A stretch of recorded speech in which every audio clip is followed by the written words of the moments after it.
잠언서 14장 7절부터 13절까지입니다.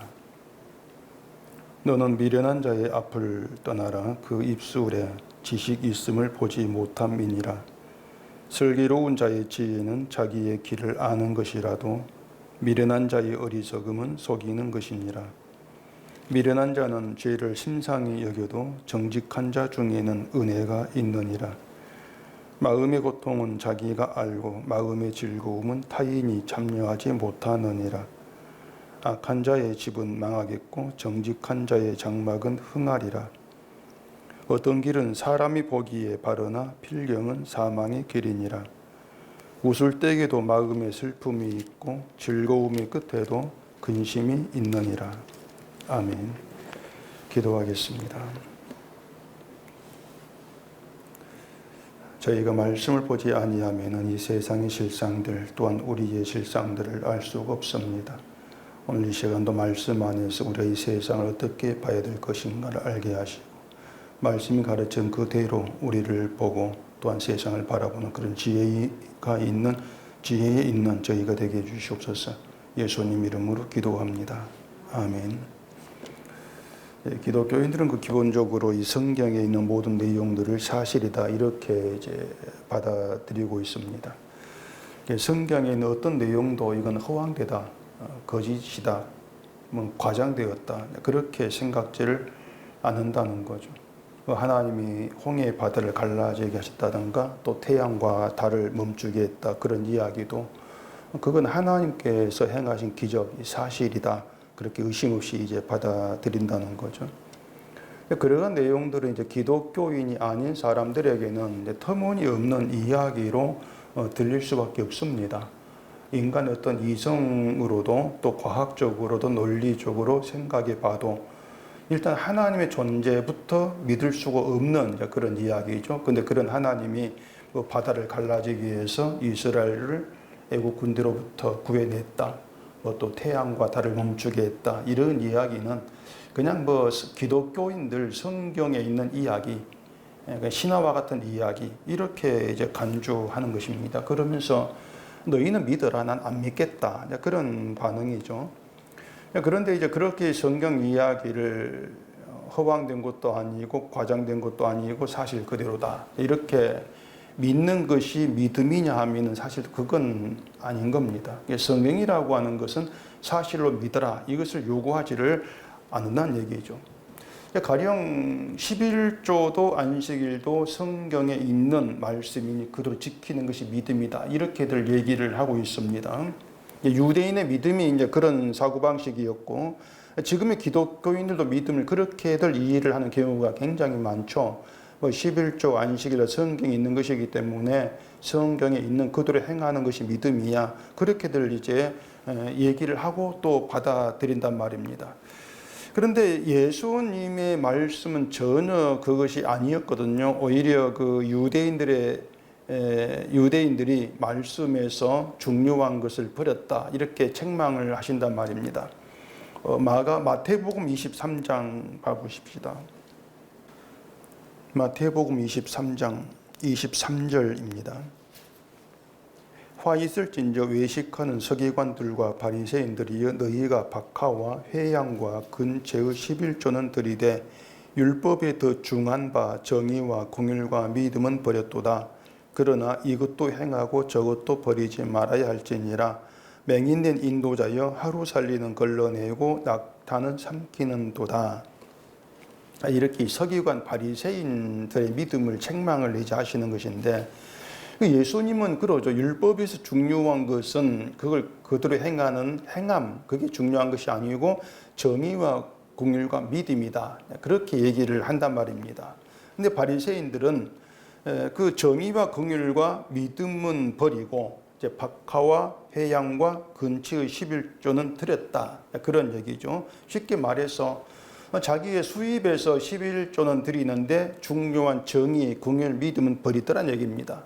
더 쉽게 말하면은 돈은 11조를 드렸는데 정의, 공율, 믿음 버렸다. 이러한 책망이 된단 말이죠. 그걸 두고 하루살이는 걸러내고 낙타는 삼킨다. 또 그렇게 말씀을 하시는 거예요. 그건 뭐냐면 걸러내지 말아야 될 것을 걸러내었다. 그러한 뜻이 되는 것인데, 이 생각해 보면은 하루살이는 걸러내는 것이 맞지 않습니까? 하루살이는. 이 하루살이를 걸러내지 누가 그 비싼 낙타를 걸러내어 버리려고 하냐 말이에요. 예수님이 뭐 세상 물정을 모르시는 것도 아니고요. 오히려 예수님 말씀이 사실 이해가 되지를 않는 겁니다. 또 이해가 안 되는 것은 이 바리새인들이 버리지 말아야 될 것은 율법의 중요한 정의, 궁율, 믿음이라고 하는 것입니다. 그걸 걸러내어 버렸다는 얘기죠. 그러면 하루살이는 걸러내고 이 말씀에서 하루살이가 의미하는 게 뭐냐면은 정의, 궁율, 믿음이 되는 거예요. 정의, 궁율, 믿음을 걸러냈다. 하루살이를 걸러냈다. 이런 뜻이 되겠죠. 자, 그처럼 그 중요한 정의와 궁율과 믿음을 하루살이에 빗대어서 말씀하시는 것이 또 이해가 안 된단 말이죠. 자, 우리 생각에는 약대는 걸러내고 하루살이는 삼키도다. 이렇게 바꿔서 말씀하시는 것이 옳을 것 같아요. 그것이. 이 약대, 비싸고 중요한 거, 그게 정의와 궁율과 믿음이지 않는가. 그러니까 하루살이, 정말 이 하찮은 아무것도 아닌 거, 그게 이제 돈으로 된 11조, 그렇지 않느냐. 그렇게 얘기할 수 있단 말입니다. 근데 예수님은 왜 그 정의와 궁율과 믿음을 쓸모없는 것을 넘어서 하루살이는 있으면 귀찮죠. 귀찮고 잡아서 정말 다 없애버리고 싶은 그런 하루살이 빗대어서 말씀을 하는 것이에요. 그 이유는 아주 간단합니다. 서기관 바리새인들이 그 예수님께서 말씀하신 율법의 더 중요한 것, 정의와 궁율과 믿음을 하루살이처럼 없애버리고 싶은 것, 쓸모없는 것으로 이렇게 여긴다는 것이에요. 마치 하루살이처럼 여기더란 말이죠. 대신 그 돈을 바치는 11조를 낙타처럼 중요한 것으로 생각을 하더란 얘기입니다. 그걸 빗대어 이렇게 말씀하고 있는 것이죠. 그렇게 중요한 것을 중요한 것으로 보지를 못하고 아예 귀찮아.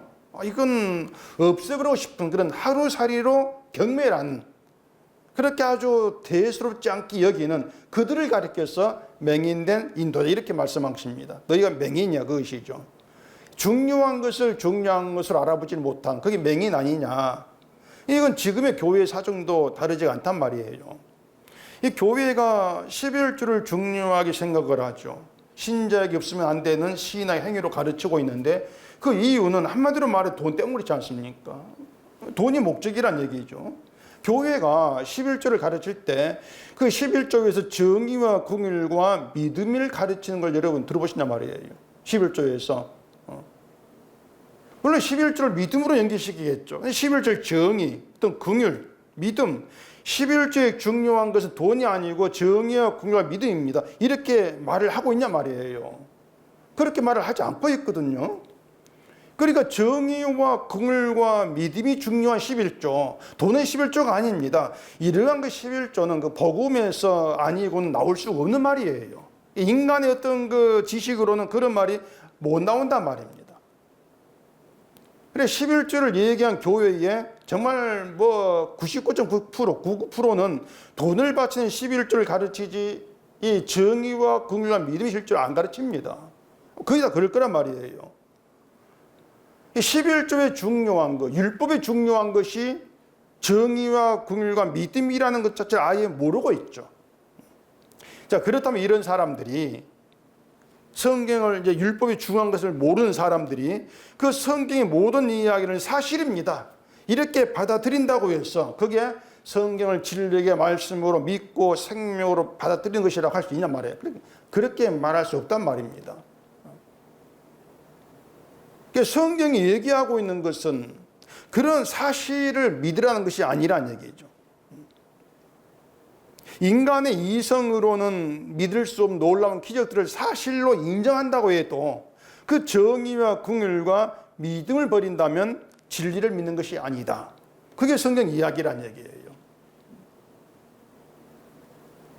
그렇기 때문에 어떤 11조를 얘기할 때 정의와 궁율과 믿음의 11조를 얘기했을 때 그게 무슨 11조냐?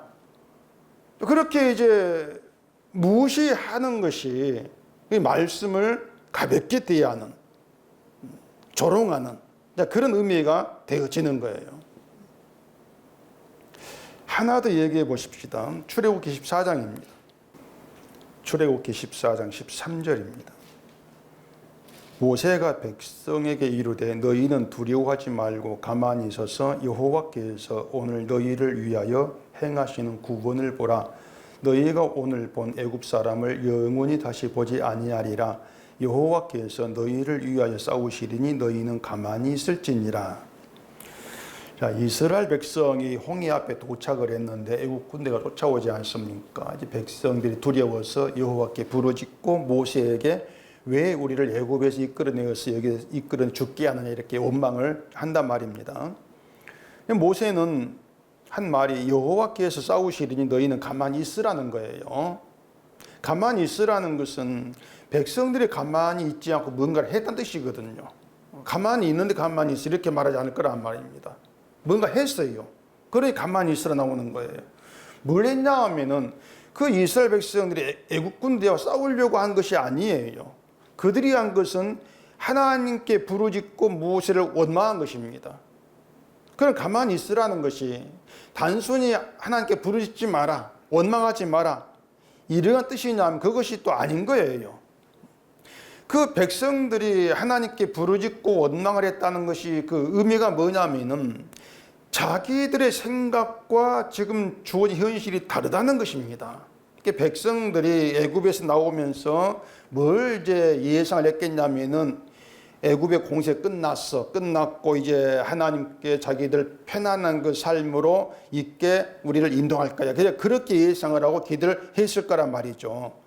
우리도 하나님 인도한다 그러면은 그런 미래를 기대하면서 인생의 어떤 편안함 그걸 우리가 이제 예상하지 않겠습니까?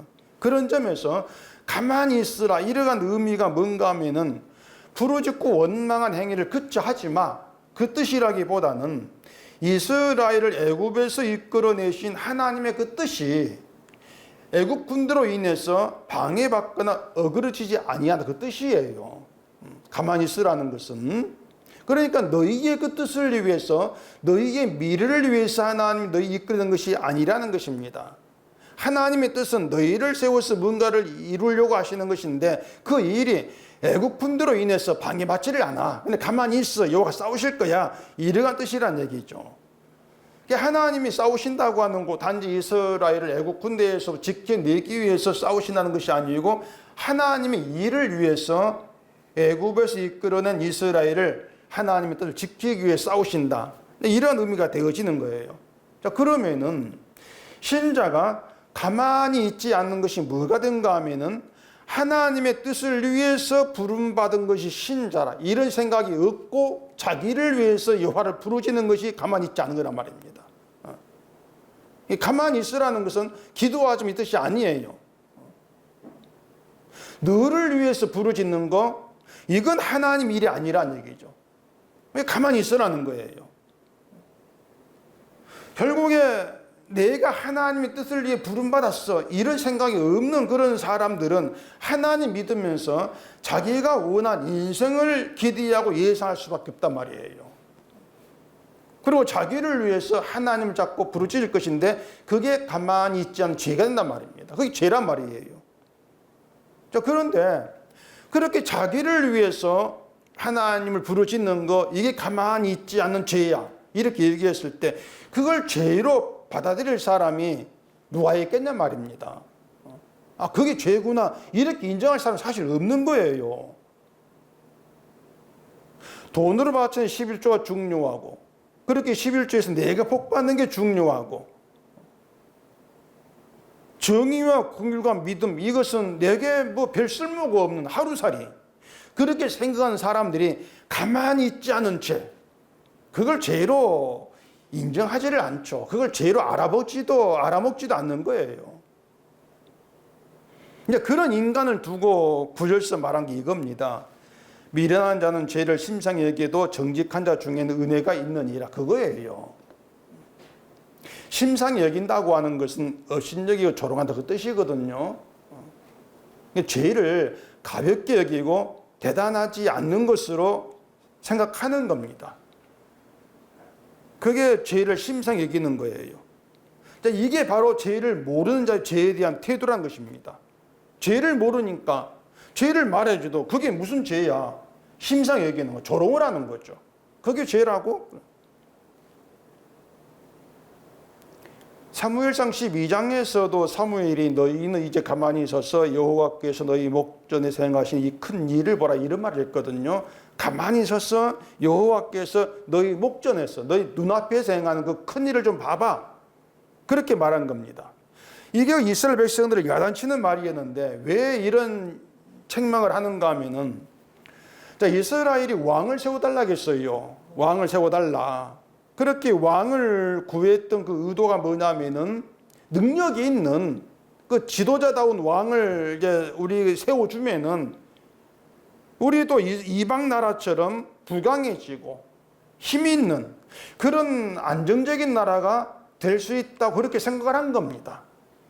이방 나라 보니까 왕이 있거든요. 왕을 중심으로 해서 왕의 말을 따르면서 나라가 잘 된단 말이에요. 그러니까 우리도 왕이 있으면은 그 왕을 중심으로 해가지고 좀 잘 되겠구나. 이런 계획, 이런 계산이 있게 된단 말이에요.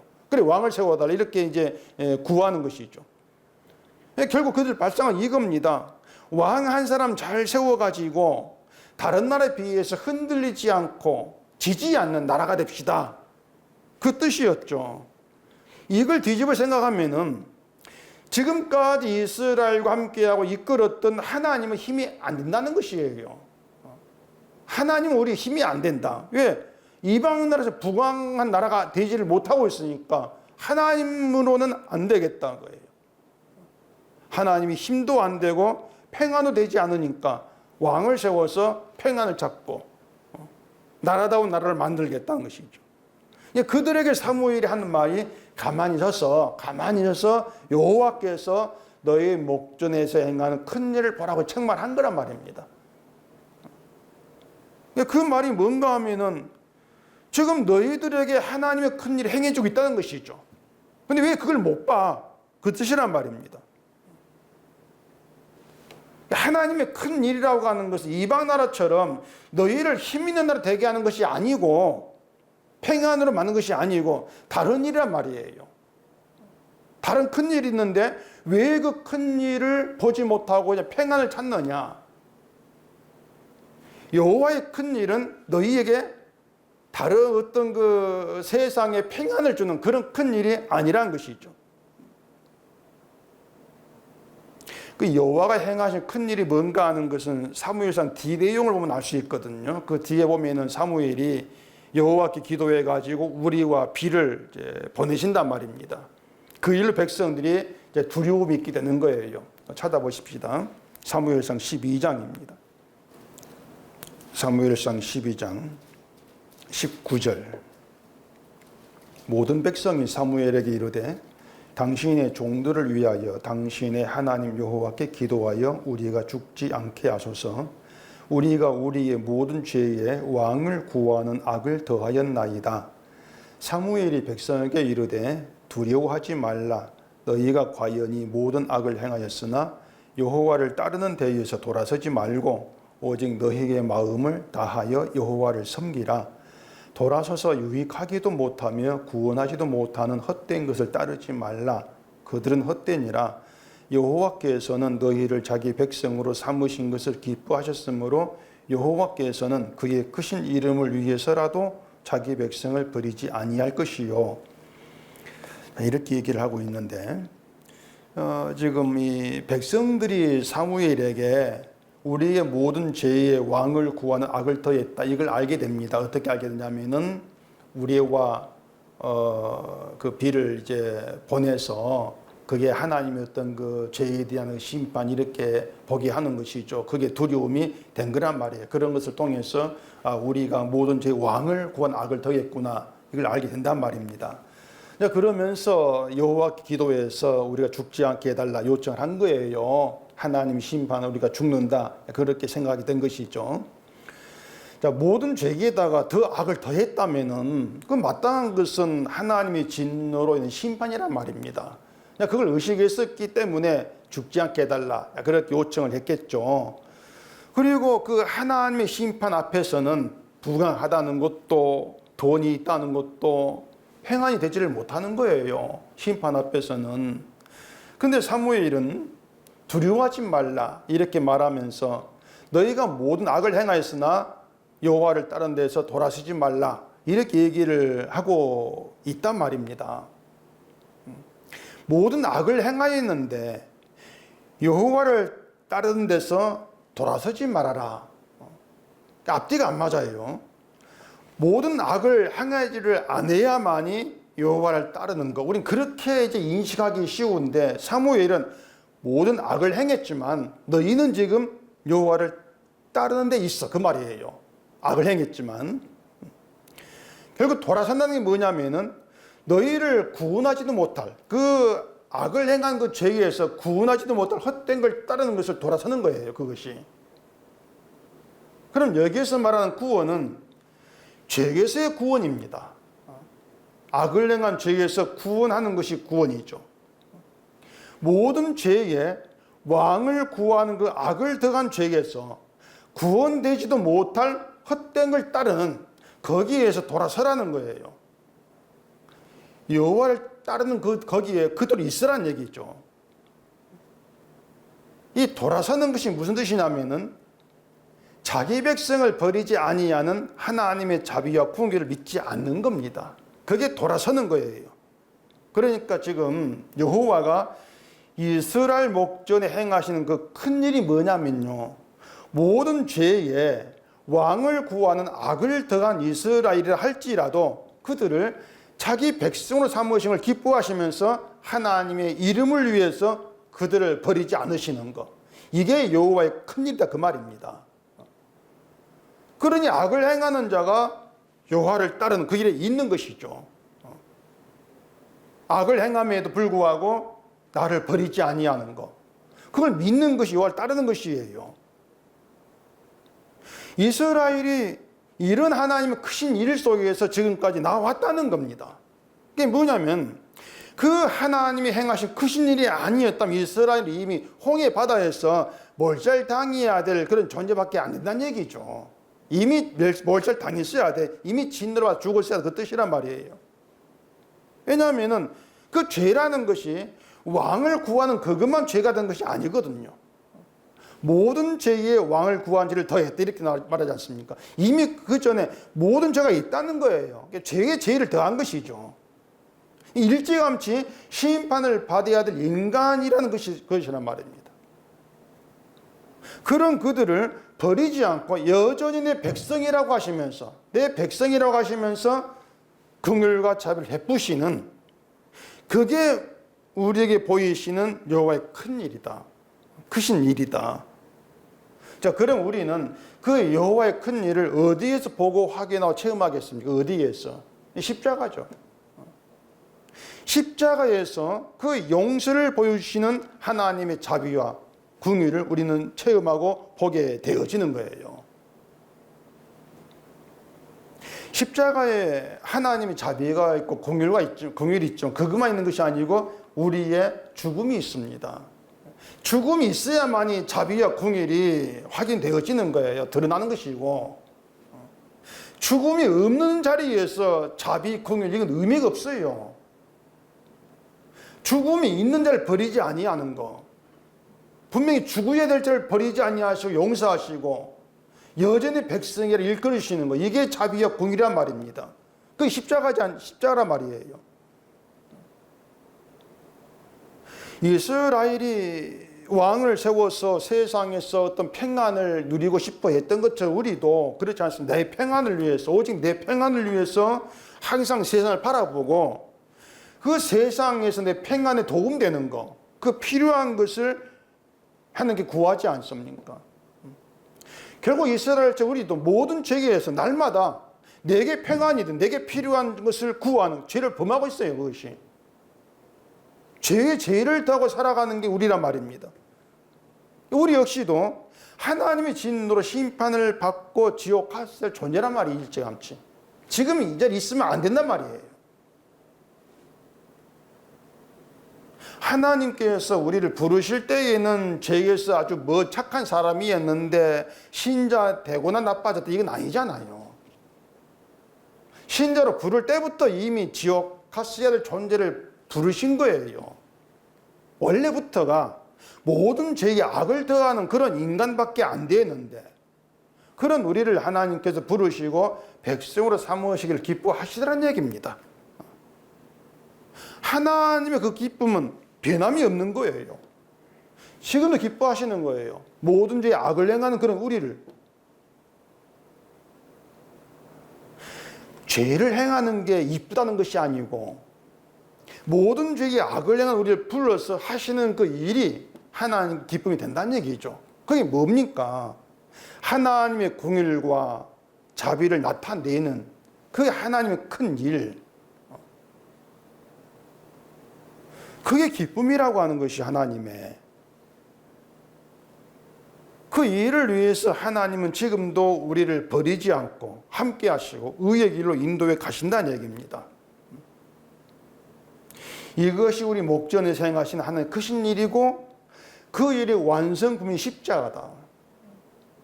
그게 성경이죠. 따라서 죄인됨을 아는 자에게는요, 어떤 세상에 있는 어떤 돈이나 그것이 평안이 되고 힘이 된 것이 아니고 십자가 평안이에요. 십자가가. 자, 그러면은 십자가에서 돌아서는 게 뭐겠습니까? 십자가 말고 다른 것에서 평안을 찾고 힘을 찾는 게 돌아서는 거예요. 다른 걸 통해서 난 평안을 찾겠다는 거죠.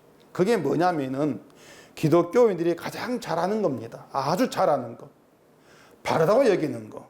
그게 뭐냐면 자기 신앙생활이에요. 내가 내 힘으로 하는 내 신앙생활. 기독교인들 그렇습니다. 어떤 자기 평안을 어디에서 찾느냐면은 자기 열심에서, 자기 믿음에서 평안을 찾아요. 자기에게서 안심을 한단 말입니다. 자기를 통해서. 그 11조라고 하는 그 행함이라는 거, 전도라고 하는 그 행함이라는 거, 그게 나에게 있을 때, 이게 있으니까 믿음이 있어. 그게 평안이죠. 안심이 되는 것이죠. 그래, 그런 사람들에게 내 행함이 필요하는 거예요. 내 행함이 있어야 되는 거예요. 근데 그게 구원이 되지를 못, 헛된 거란 말입니다. 우리 행함이라고 하는 것이. 그러니 그렇게 예수를 따르지 않고 십자가에 돌아서서 구원의 능력이 되지도 않는 헛된 걸 따르는 그런 사람들이 가만히 있으라고 해서 가만히 있을 수 있냐 그 말이죠. 내 행함이 필요한데 가만히 있지를 못합니다. 오히려 가만히 있는 것을 죄로 여긴단 말이에요. 실제로 죄는 뭐냐면은 가만히 있지를 못하고 자기 평안을 위해서, 자기를 위해서 내 힘으로 해보겠다는 겁니다. 이게 죄란 말이에요. 근데 가만히 있으라는 것을 오히려 조롱하는 거, 이게 미련한 것이죠. 그것이. 그게 미련하다 이렇게 말한단 말이죠. 그래, 7절의 말도 그겁니다. 너는 미련한 자의 앞을 떠나라. 그 입술에 지식이 있음을 보지 못함이니라. 미련한 자의 입의 말에는 지식이 없다는 겁니다. 지식이 없어. 헛되고 헛된 말만 해. 그게 교회에서 들을 수 있는 내용이죠. 아무리 듣고 들어봐도 지식이 없어요, 말에. 그 지식이 없다는 건 죄를 알고 죄를 말하지를 않는다는 겁니다. 죄라고 말해봐야 왜 안 하느냐 그거죠. 왜 헌금 안 하느냐, 왜 기도 안 하느냐, 왜 성경 안 보느냐, 왜 전도 안 하느냐, 이거 전부예요 그것이. 근데 그게 지식이 아니거든요. 그렇게 입술에 지식이 있으면 지식이 없는 미련한 자의 앞을 떠나라고 하는 것을, 크신 일을 행하는 여호와를 따르는 데서 돌아서지 말아라, 그 뜻이란 얘기예요. 십자가에서 돌아서지 말아라. 십자가에는 죄를 알고 나에게 마땅한 것, 저주라는 걸 알게 한 지식이 있다. 그게 지식이에요. 반드시 우리가 알고 있어야 될 지식이죠. 나에게 마땅한 건 저주야. 그게 십자가에 있는 지식이란 말입니다. 그 지식이 있는 게 참된 십자가고, 그 십자가에서 우리를 돌아서지 않게 붙들기 위해서 성령이 오신다는 얘기예요.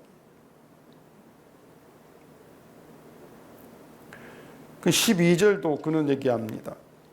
어떤 길은 사람이 보기에 바르나 필경은 사망의 길이니라. 이게 참 문제란 말이에요. 사람이 보기에 바른데 필경은 사망의 길이다. 이게 사망의 길을 바른 길로 믿는다는 거죠. 심각한 문제죠. 근데 사람들은 기독교인은 그걸 인정을 안 해요. 자기가 바른 길과 사망의 길을 바르게 판단하고 알고 있다고 여기는 거예요. 죄를 죄로 알지를 못하는 사람들, 미련한 자 입술에 지식이 없다는 것을 모르는 사람들, 이런 사람들이 바른 길을 알 수가 없어요. 사망의 길을 분별을 못해요. 근데 자기는 안다고 여긴단 말이에요. 근데 심각한 것이죠. 사망의 길인데 그걸 사망의 길로 알지를 못하고 반대로 바른 길로 믿고 그 길로 간다? 그럼 그 끝은 사망이다. 이거 분명한 얘기지 않습니까? 끝은 사망이다. 자, 어떤 길이 사람이 보기에 바른 길로 보인다면은 그 길에 있는 사람들 어떻게 보이겠습니까? 바른 길을 가는 바른 사람, 이렇게 보이겠죠. 바른 길을 가는 바른 사람, 그런 사람들로 칭찬을 받겠죠. 칭찬을 받고 있기 때문에 난 믿음이 바르게 있어, 이렇게 여기겠죠. 악순환이에요. 그렇게 돌고 도는 거예요. 제일 사망이라고 하는 것이. 인간의 어떤 그 생각, 그걸 자세히 좀 잘 돌아보란 얘기예요. 우리가 볼 때 바른 길은 착하게 살고 윤리를 행하고 열심히 하고 바른 길이야. 그럼 그렇게 사는 사람 바르게 보일 수밖에 없어요. 아, 저 사람 믿음이 있고 바른 사람이고 열심히 있고 칭찬한단 말입니다. 근데 십자가의 사망의 길이야. 왜? 자기가 죽음의 존재를 모르기 때문에, 그렇게 안 보기 때문에 사망이야.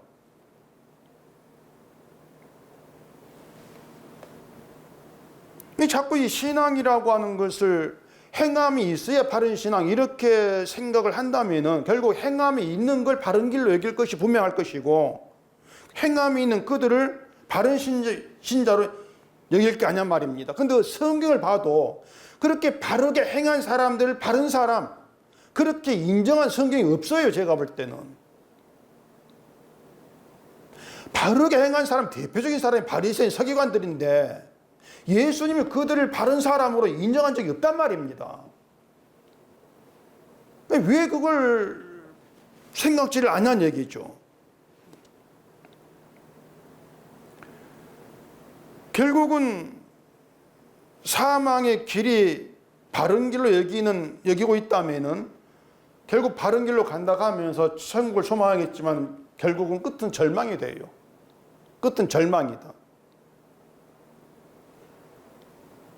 그런 점들을 우리가 생각해 본다면은 이 말씀을 보면서 죄가 무엇인가 하는 것을 알아가게 되고, 또 십자가에 피 흘리신 예수를 따르게 되어지는, 그걸 우리는 복이라고 얘기하지 않을 수가 없어요. 내가 나에게서 내 죽음이라는 것을 보게 되어지는 것, 이게 나에게 복입니다. 우리 그렇게 얘기하지 않을 수밖에 없어요. 얘기할 수밖에 없는 거예요.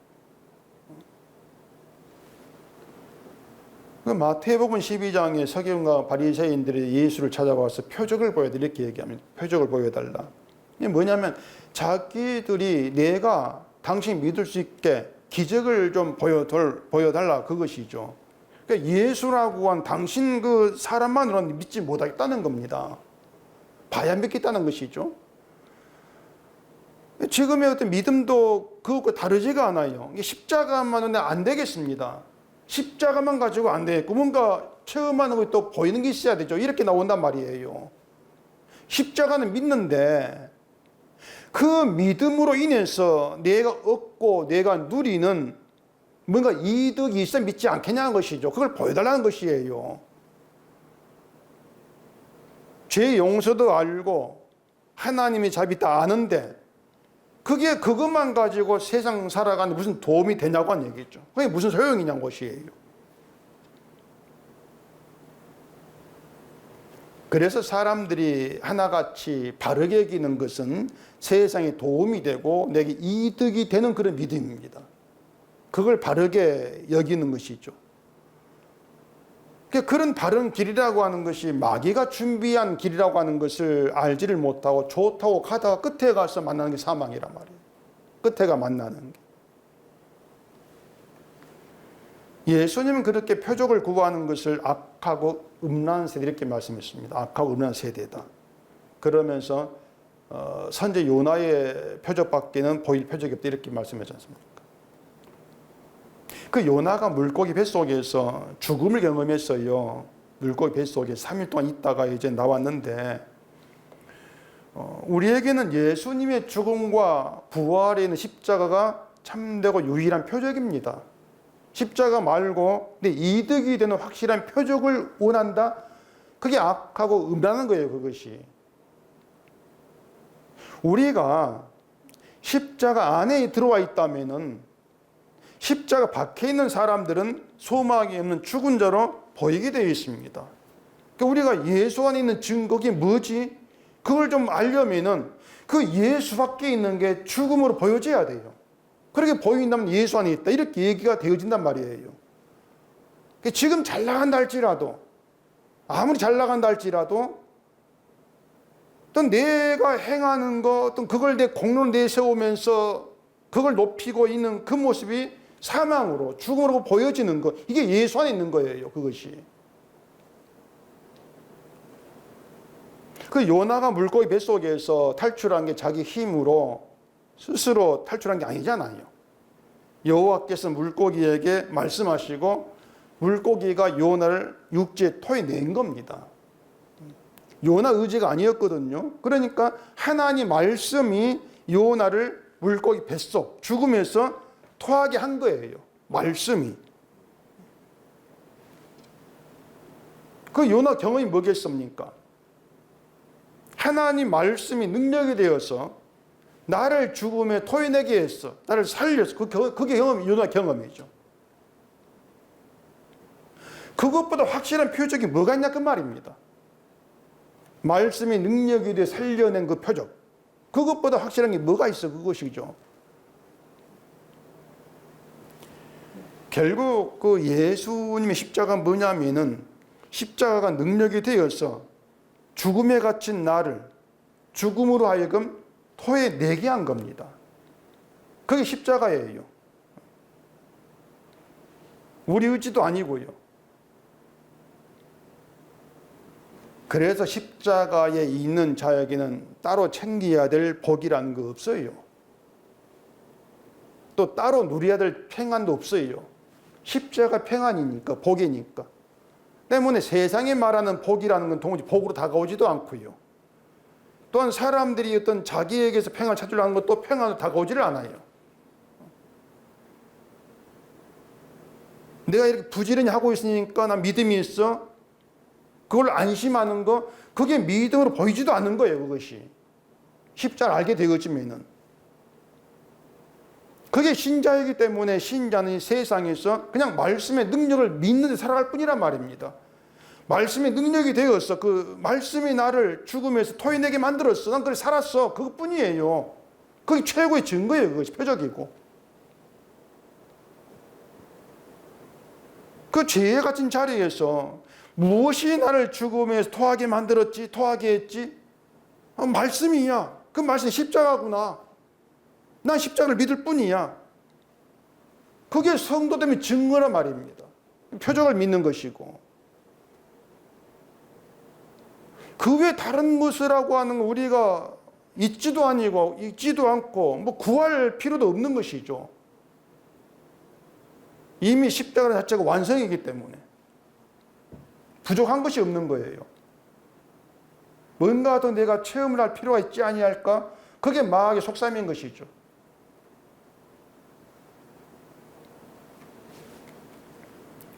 또 10절 보면은 이런 얘기 있습니다. 마음의 고통은 자기가 알고 마음의 즐거움은 타인이 참여하지 못하느니라.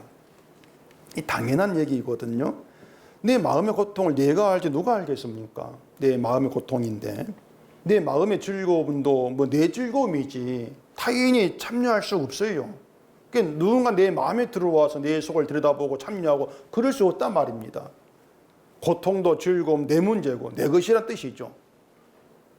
그렇기 때문에 사람들은요, 내 마음속에 고통 대신 평안이 있기를 바라는 것이죠. 이 고통 내 고통인데 이 고통 없으면 좋겠다. 슬픔 대신 즐거움이 있기를 바라면서 예수를 찾아요.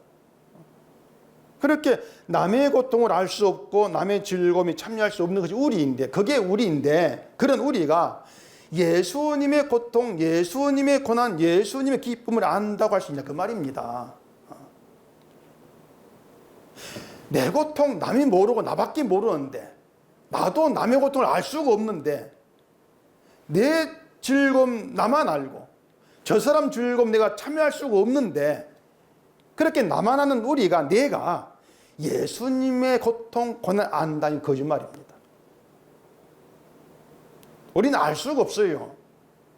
안다고 그냥 그렇게 믿고 있을 뿐이지 절대 모릅니다. 우리는 예수님의 평안, 기쁨, 그것도 우리는 알 수가 없어요.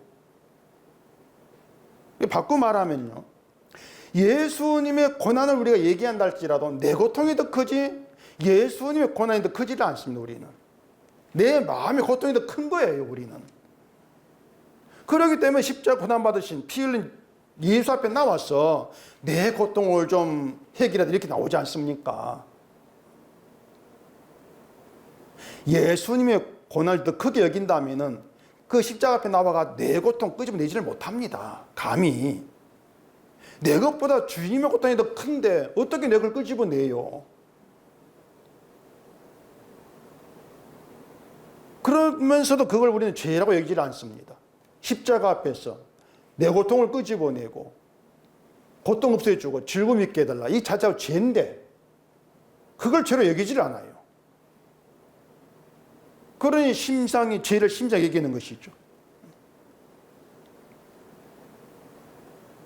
예수님의 기쁨을 얘기하지만 만약 예수님의 기쁨을 안다면 우리는 예수 안의 신자로서 세상에서의 그 기쁨과 즐거움은 우리는 아무것도 아닌 걸 얘기합니다. 예수님 기쁨을 안다면 그 기쁨이 가장 클 것 아닙니까? 그 큰 기쁨이 있는데 그 세상 기쁨, 즐거움 우리는 누리려고 막 발버둥 치고 그럴 이유가 없단 말이에요.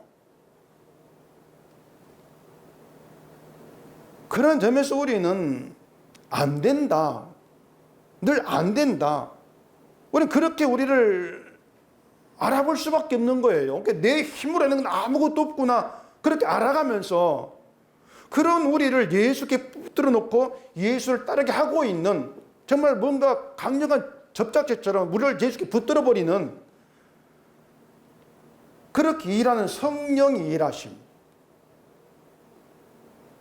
성령이 일하시기 때문에 내 입에서 예수가 나올 수밖에 없습니다. 그런 고백이 나와지는 것이죠. 그걸 믿음이라고 하는 거예요.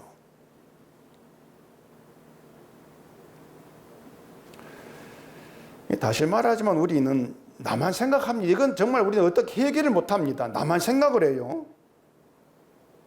그걸 성경은 선악과를 먹어 죄, 죽음의 상태에 있는 것을 얘기를 합니다. 근데 이상하게 그 선악과도 안다고 하고 에덴 동산도 안다고 하고 하나님을 안다고 하고 죄도 안다고 하는 그런 교회에서 그 나를 생각하는 것을 죄라고 말하지를 않는다는 얘기예요. 그것이 그 이상하단 말입니다.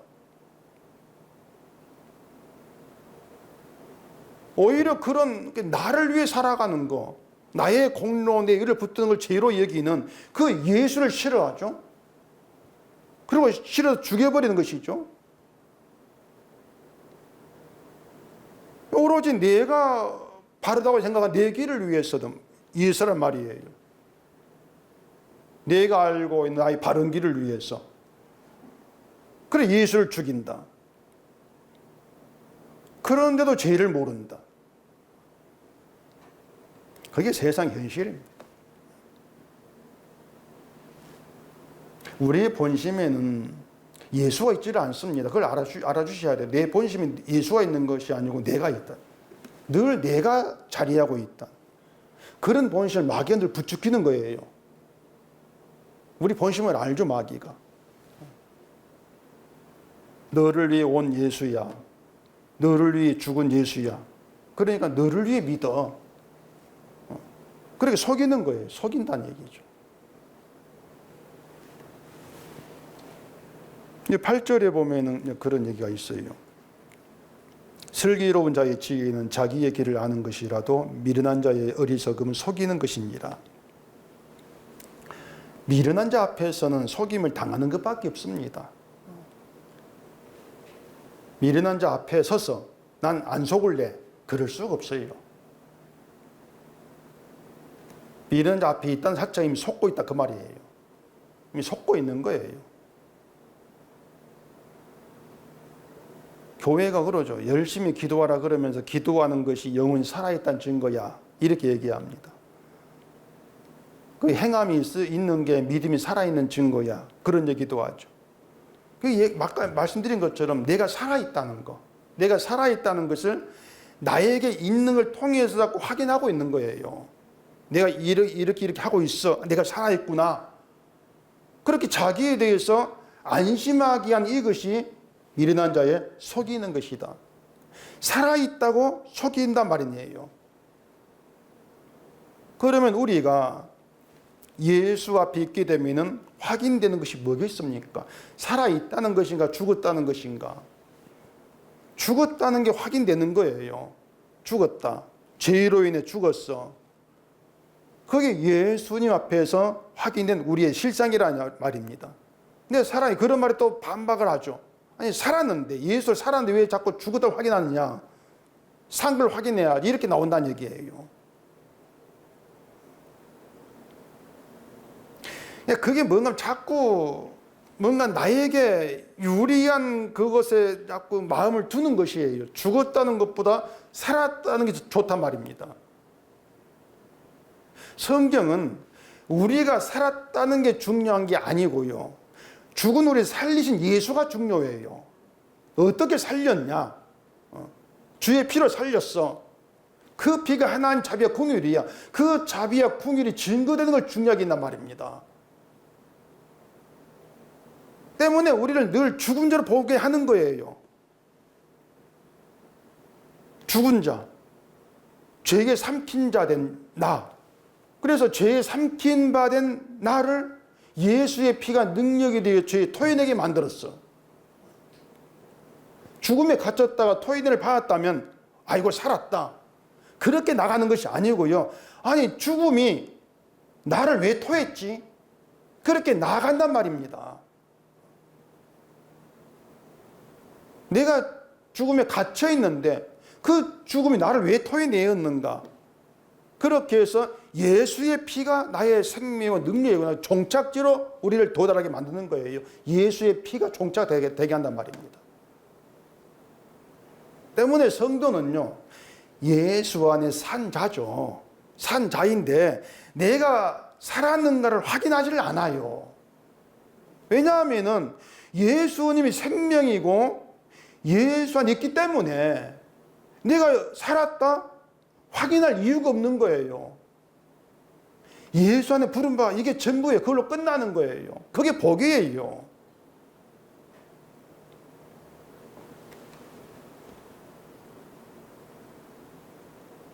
그렇기 때문에 자꾸 나에게 있는 것을 가지고 나를 확인하려고 하는 것이 죄다. 그렇게 얘기할 수밖에 없단 말입니다. 그러한 죄를 심상히 여기는 미련한 자들에게 복음이 던져지면은요, 복음을 버려버립니다. 밀쳐내죠. 돼지 목걸 진주처럼 말입니다. 그저 입술에 지식이 없는 미련한 자의 말에 더 마음이 끌리기 때문에 그 미련한 자 앞에 있는 것을 더 즐거워하는 거죠. 십자가 앞에 있는 것보다.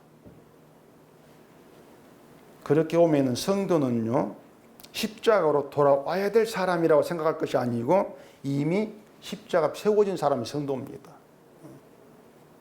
이게 복음이 전해지는 것은 십자가로 돌아와라. 그건 그런 의미가 아니고 십자가 앞에 세워진 자기를 보게 한 나를 보게 하는 거예요. 그게 복음이에요. 말씀이에요. 그러면서 모든 게 주의 능력이다. 이걸 알게 하는 길로 우리를 인도해 가는 것이죠. 믿음이 내 결심, 내 열심으로 만들어가는 것이 아니고 주가 다 이루신 것이 은혜가 되고 기쁨이 되게 하는 것임을 알게 하는 것. 그게 말씀인 겁니다. 그래 9절에 보면은 정직한 자 중에서는 은혜가 있다 이렇게 얘기를 하는 것이죠.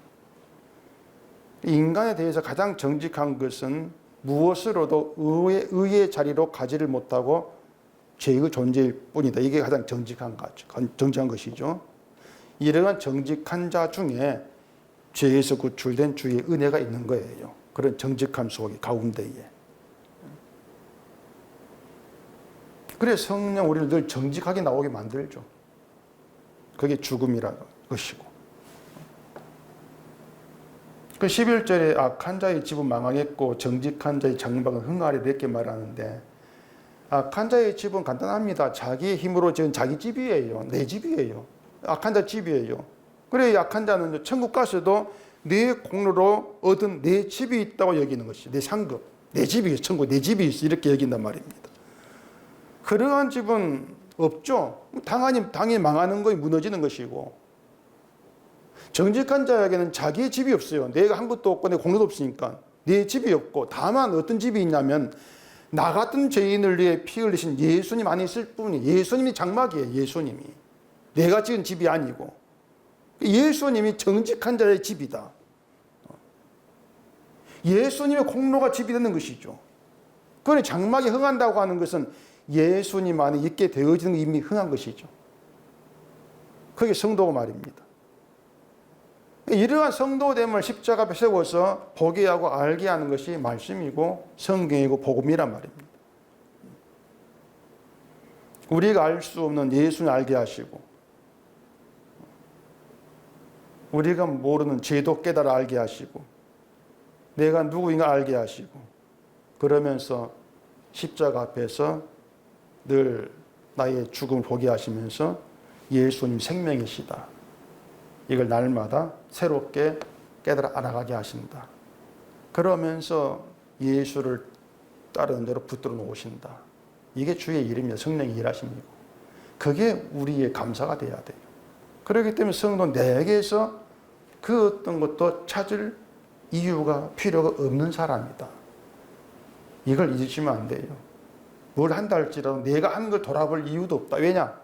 주가 행하심 안에 들어있는 게 성도이기 때문에 그 완성 다 이루심. 그 주를 바라보면서 주님뿐입니다. 이런 고백이 나와지게 하는 게 말씀이고 또 그런 지혜가 있는 게 성도예요. 기도하겠습니다. 우리 아버지 하나님, 오늘 이 시간도 말씀을 가지고서 지혜가 무엇이고 또 말씀의 능력이 무엇인가를 알게 하시니 감사합니다. 우리가 어리석고 미련해서 진리를 알지를 못합니다. 그런 우리에게 성령이 오셔서 진리를 깨달아 알게 하시고 또 십자가 앞에 있는 우리가 내가 누구인가 알게 하시면서 주가 이루신 모든 이 소망을 두게 하시니 오직 그 성령이 일하심 주의 일만 높이고 감사하고 나아가는 저희가 되게 해주시옵소서. 예수님 이름으로 기도합니다. 아멘.